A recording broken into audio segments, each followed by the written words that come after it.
Oke, kita lanjutkan ke soal selanjutnya.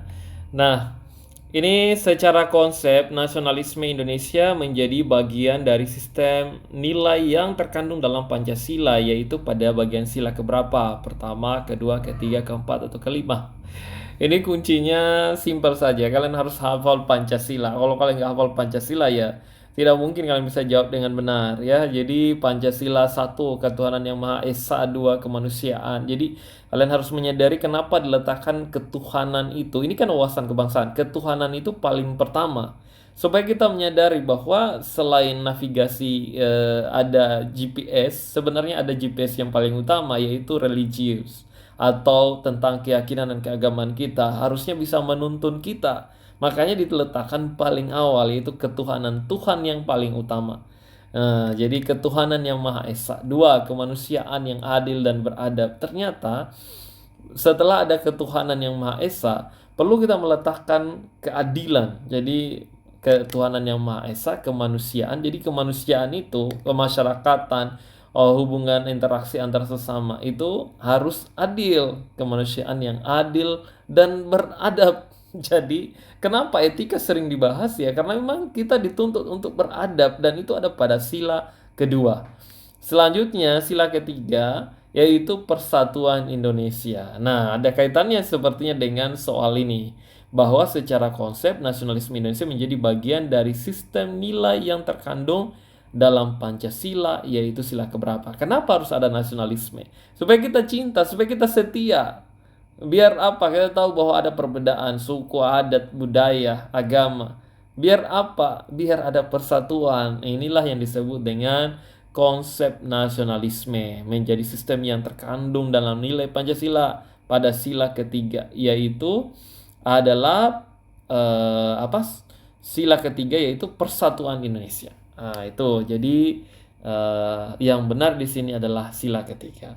Kemudian Persatuan Indonesia, kemanusiaan dan kerakyatan yang dipimpin oleh hikmat, kebijaksanaan dalam permusyawaratan perwakilan, keadilan sosial bagi seluruh rakyat Indonesia. Harus kalian ingat itu ya. Oke, nomor selanjutnya adalah nomor 25. Coba kalian baca dulu baik-baik.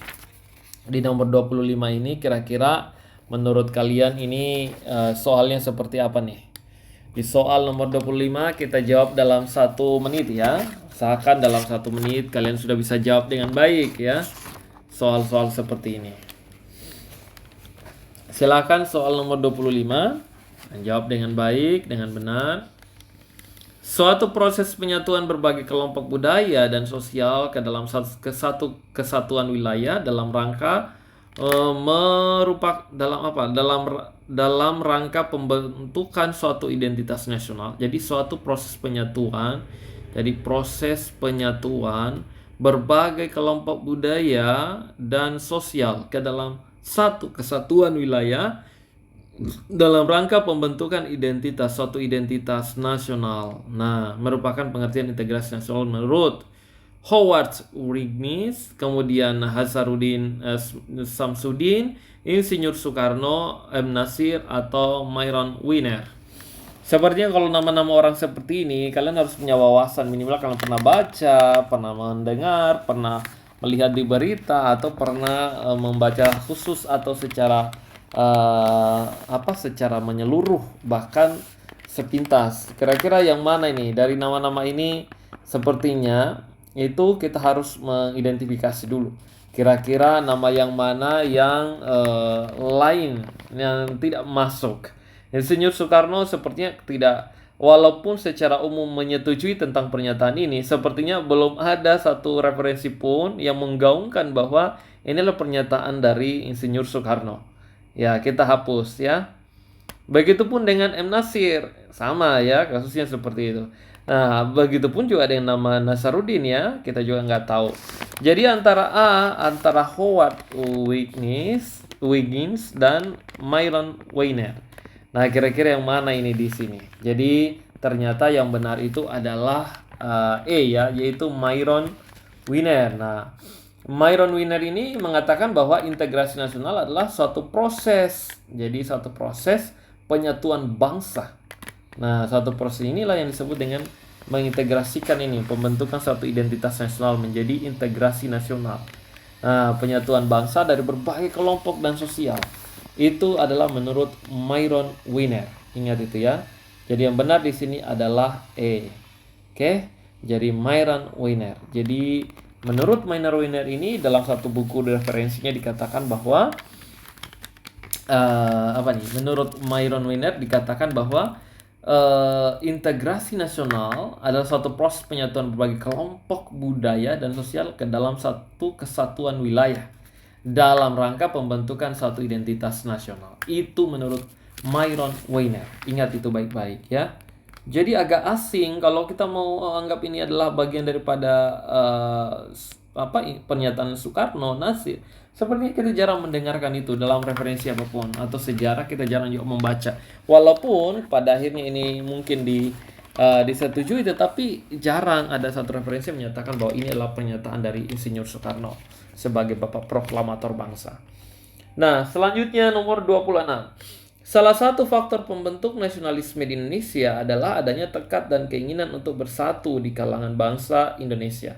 Hal ini dinyatakan dalam Undang-Undang 1945, pembukaan Undang-Undang 1945, proklamasi ideologi negara atau Sumpah Pemuda. Nah, coba kalian baca baik-baik. Kira-kira data fokusnya apa ini nomor 26 ya.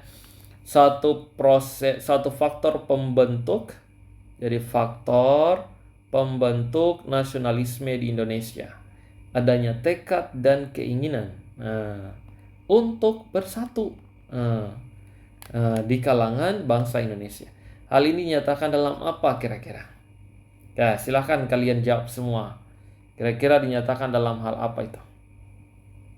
Undang-Undang 1945, pembukaan Undang-Undang 1945, proklamasi ideologi negara atau Sumpah Pemuda. Nah, silakan. Jadi yang benar adalah jadi salah satu faktor pembentuk nasionalisme di Indonesia adalah adanya tekad dan keinginan untuk bersatu. Itu termuat dinyatakan dalam apa? Dalam Sumpah Pemuda. Coba kalian cek itu di Sumpah Pemuda. Undang-Undang Dasar 45 ada enggak? Ini jarang kita dengarkan. Di referensi juga tidak ada. Sama pembukaan Undang-Undang Dasar 45 juga pembukaan bahwa itu kan tidak pernah kedengaran yang seperti salah satu faktor pembentuk nasionalisme. Itu tidak ada, kita hapus, ini juga kita hapus. Proklamasi, ini juga tidak ada, kami satu, bahasa Indonesia, dan itu semua tidak pernah kita dengarkan yang seperti ini. Jadi ideologi negara juga tidak ada, sama Pancasila ya, ideologi negara atau falsafah negara. Jadi yang benar di situ adalah Sumpah Pemuda. Ingat itu ya. Jadi yang benar adalah Sumpah Pemuda. Oke.